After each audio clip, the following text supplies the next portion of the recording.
But outright, I am helping to coordinate the work at the United Nations, which involves making sure that queer LGBTIQ voices from around the world are heard in the one place on the planet where all the countries of the world actually come together.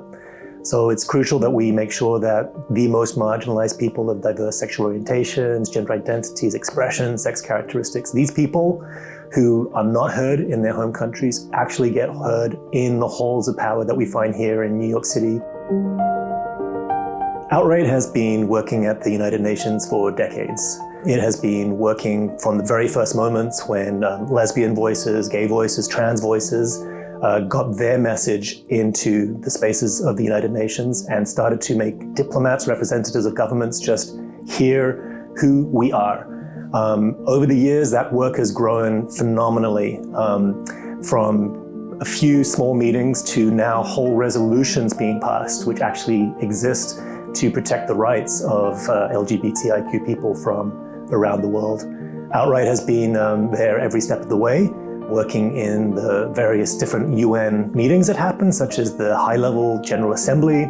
at the Commission on the Status of Women, in some of the development project work that the United Nations is doing at the High-Level Political Forum, working with many of the United Nations agencies that work on specific aspects of human rights, such as UNICEF for children's rights, UN Women working specifically on gender rights around the world, and many, many more. Activism at the international level, particularly at the United Nations headquarters, is crucial if anything is going to change. We see that diplomatic priorities, funding priorities, programmatic priorities of governments in all aspects, the direction for that is set at the United Nations.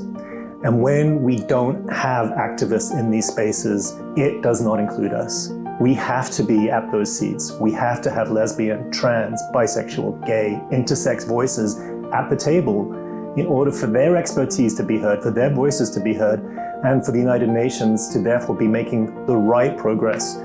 which is inclusive of all.